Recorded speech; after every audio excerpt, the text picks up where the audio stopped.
Okay, so Nexus, the first VR Assassin's Creed ever made. You said that these game worlds, they are fully fledged worlds, all three of them.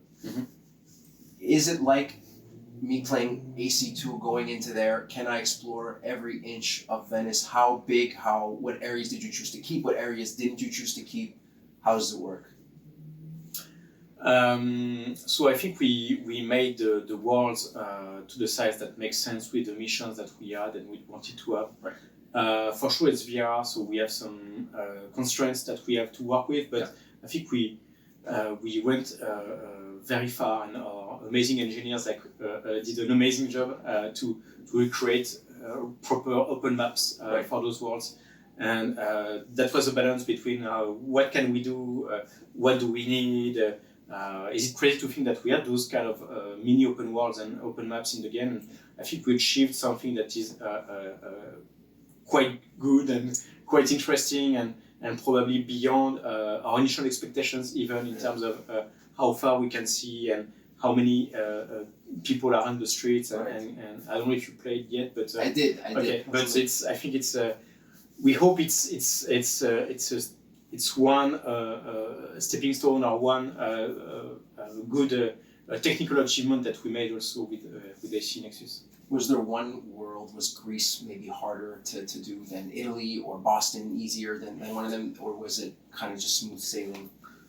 It's never smooth sailing. It's never smooth sailing. Right. But I don't know if there was one world in particular more challenging than others. You know, having everything recreated in VR was one big challenge. I'd say every setting has its own challenges. Venice with the canals and the elevated house buildings, and Greece with more like a wide open view and big temples and elevations, and Boston as well with I don't know, church or big point of views you can have, and there's also interiors in the game. So I don't know if it's something that's revealed yet, but I think that was quite a challenge to recreate that. It's games from different eras. As you said, Assassin's Creed 2 was 2009 all the way. Exactly, and AC Odyssey is more recent. So we had those challenges of recreating those worlds from different Assassin's Creed from different time periods. But I mean, like the time period also 2009 to today. But we worked a lot to make it a proper Assassin's Creed in terms of scope, in terms of how open the maps are. Now, these characters, they're obviously beloved. People have grown up with them.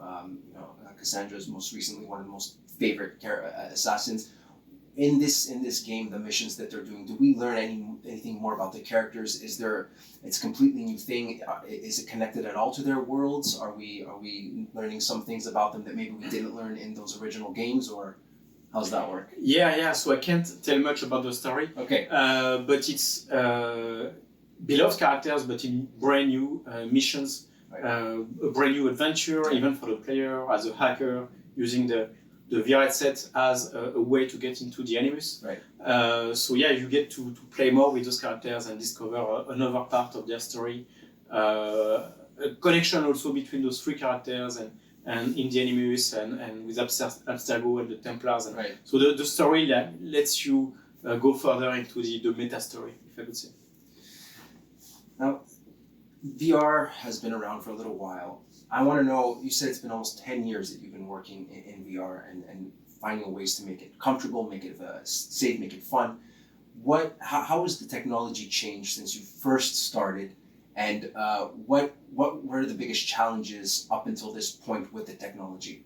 Yeah, so the technology has become much more accessible than at the beginning. Even with the Oculus Rift, or the PlayStation VR, you had not only a wire on the headset to plug into. You needed a machine, a PC or a PlayStation, but also you had to have cameras around or sensors, and to set up the room and blah blah blah blah. So I think VR has gone a long way to be more accessible. It's not just the game, but also VR itself has become more accessible. Obviously, better also visually. The screens are much more high resolution and fresh. audio is included and is better, and like I think it's 9 years after it's much better in so many ways. But like personally, the accessibility, the fact that it's so much more accessible because there's no wires, you don't need another machine. You put it on, you download the game, it's there. You don't need bugs, connections, but the CD in, whatever, the camera is not properly set. So it's so much more accessible. Now you take your headset and you play anywhere you want. Right. That's great.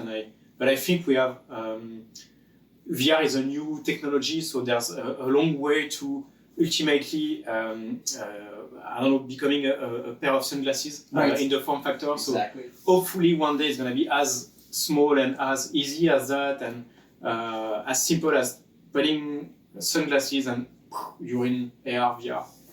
Just as a kind of quick thing, but I know that Assassin's Creed for the first time is launching on mobile full game. Full Mirage is launching on a full game. Is this going forward? Do you see these games and these franchises being even more accessible to people who can play them on their phone and have a full experience everywhere they go?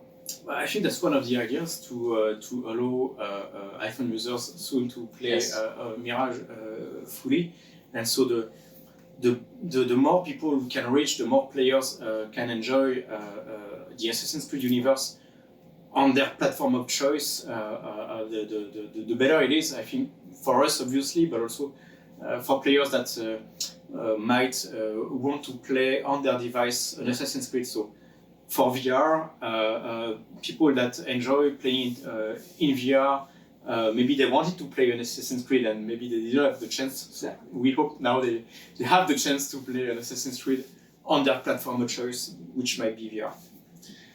How involved are you in choosing the locations, the concept for a game like Nexus? How did the idea come out to say, hey, we want to have 3 different characters in these specific time periods? What does that process, the creative process, look like for getting that idea from getting it started to having a full-fledged VR experience?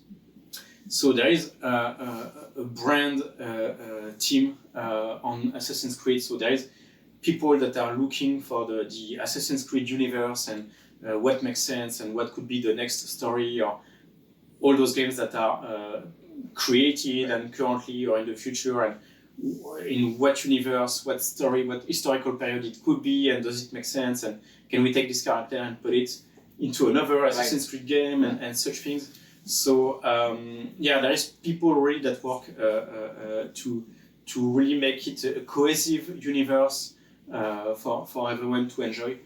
So with why do we have Ezio and Cassandra and Connor, because it's beloved characters from the franchise, from players, from what they told us, and from what we know, what we feel as well. And so we became to create that and to have those 3 beloved characters in Nexus. But it all makes sense for sure with previous Assassin's Creed, with Mirage in a way, with future Assassin's Creed. So it's one cohesive world.